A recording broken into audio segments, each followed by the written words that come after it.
আপুনি আপুনি কৰা নাই আপুনি যে খোজকাঢ়ি আহিছে কিবা প্ৰব্লেম হোৱা নাই প্ৰব্লেমটো ঢেৰ হৈছে ইমানখিনি পানী কেনেকৈ খোজকাঢ়ি যায় এনেকৈ বিধায়িকা শিৱামণি বৰাৰ এইখন সমষ্টি ইয়াত এডোখৰ পানী কি ক'ব ভাল কৰি দিয়ক আৰু কি বুলি ক'ম আৰু বটদ্ৰৱা লালুংগাঁও গাঁও খজুৱা হৈ মৰিগাঁও সংযোগী গড়কাপ্তানি পথৰ দুৰৱস্থা পথ উন্নয়নৰ দিশত বিকশিত অসমৰ নমুনা দৈনিক হাজাৰ হাজাৰ মানুহ অহা যোৱা কৰাৰ লগতে বটদ্ৰৱা তীৰ্থস্থানলৈ চমু হোৱা এইটো হৈছে লালুংগাঁও গাঁও খজুৱা মৰিগাঁও হৈ গুৱাহাটীলৈ যোৱা সুগম গড়কাপ্তানি সংযোগী পথ বটদ্ৰৱালৈ অহা তীৰ্থযাত্ৰী আৰু কেইবাখনো গাঁৱৰ ৰাইজৰ লগতে বহু ছাত্ৰ ছাত্ৰীয়ে নিতৌ যাতায়াত কৰে এই পথৰে লালুংগাঁও গাঁও খজুৱা হৈ মৰিগাঁও সংযোগী গড়কাপ্তানি পথটো অতি শীঘ্ৰে মেৰামতি কৰিবৰ বাবে সংবাদ সেৱাৰ যোগেদি দাবী জনাইছে স্থানীয় ৰাইজে বটদ্ৰৱাৰ পৰা মুজাম্মিল খানৰ ৰিপৰ্ট অসম চৰকাৰ মুৰ্দাবাদ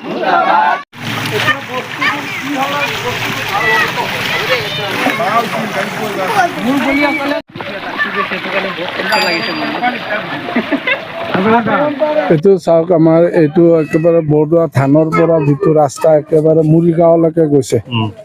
এইটো আপোনাৰ এটা ৰাস্তা আজি ইমান দিন ধৰি প্ৰায় 20 বছৰ হ'ল আগত কৰা ৰাস্তা এতিয়ালৈকে একো ৰিপেয়াৰিং চিপাৰিং হোৱা নাই মাজতে এবাৰ আজি 6-7 বছৰ আগত কৰিছিল সিহঁতে ৰিপেয়াৰিং কৰিম বুলি সব ৰাস্তাটো আপোনাৰ খানি খুনি লৈছে ৰিপেয়াৰিং কৰিব মাল চাল পেলাই আকৌ মালখিনি উঠাই লৈ গুচি গ'ল তাৰ পিছৰ পৰা এতিয়ালৈকে এইটো ৰাস্তা আজি আমি 6-7 বছৰ ধৰি পানীত ভুগি আছোঁ এই পানী হ'লে আৰু পানী কোনোফালে ওলাই নাযায় চাৰিওফালে ফিচাৰীবিলাকৰ পানী অভাৰ দি থৈ দিয়ে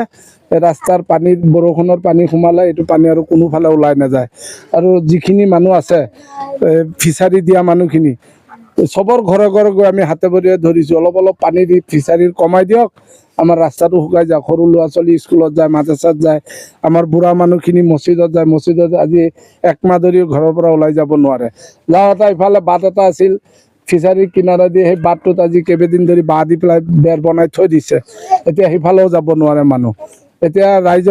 ৰাইজে বহুত কমপ্লেইন কৰাৰ পিছতো কোনো একো কৰা নাই সেইকাৰণে আমি মহামান্য আদালতৰ ওচৰতো বা ৰাইজৰ ওচৰত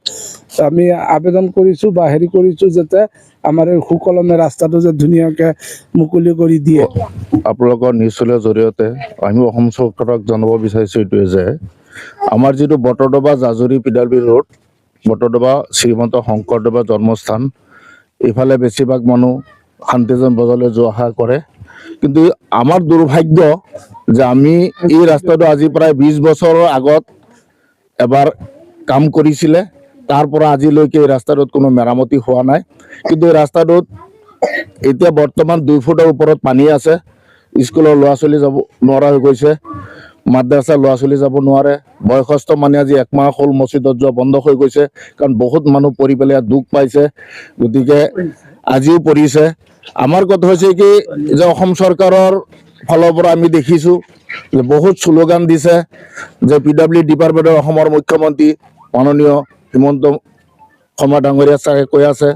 যে আমি পিডব্লিউ ডিপাৰ্টমেণ্টত বহুত উন্নয়ন কাম কৰিছোঁ কিন্তু আমি কাটৰ আহ্বান জনাইছোঁ যদি বেলেগত কৰিছে আমাৰ কামটো কৰিব লাগে তেওঁলোকে অসম চৰকাৰ আমাৰ কামটো কৰিব লাগে আমি আমাৰ যিজন লোকেল MLA বাইদেউৰ লগত মই যোগাযোগ কৰিছিলোঁ বাইদেউ এটা কথা কৈছে চাওক আমিতো বিৰোধী MLA আমি যিমানে মাথা নামাৰোঁ আমাক মাত্ৰ এটা কাম দিছে মই অলপ দিন আগতে যোগাযোগ কৰিছোঁ এটা কাম দিছে বটদ্ৰৱা সমষ্টিত আমি সেইটো কামটো বেলেগত দিছোঁ কিন্তু এই কামটোত আমি ধৰিব পৰা নাই যিহেতু আমাৰ কাম নাই গতিকে মই মুখ্যমন্ত্ৰী মহোদয়ক অনুৰোধ জনাইছোঁ তেওঁলোকে বিভাগীয় ফালৰ পৰা তদন্ত কৰি যদি উপযুক্ত হয় আমাৰ কামটো সোনকালে কৰি দিব লাগে কাৰণ এই ৰাস্তাটো দি বহুত সদায় মিনিমাম 1000-2000 মানুহ যাতায়াত কৰে নামঘৰলৈ যায় এতিয়া নামঘৰত মানুহ নোযোৱা হৈ গ'ল কাৰণ পানী হৈ গৈছে লেতেৰা পানী গচকি গ'লে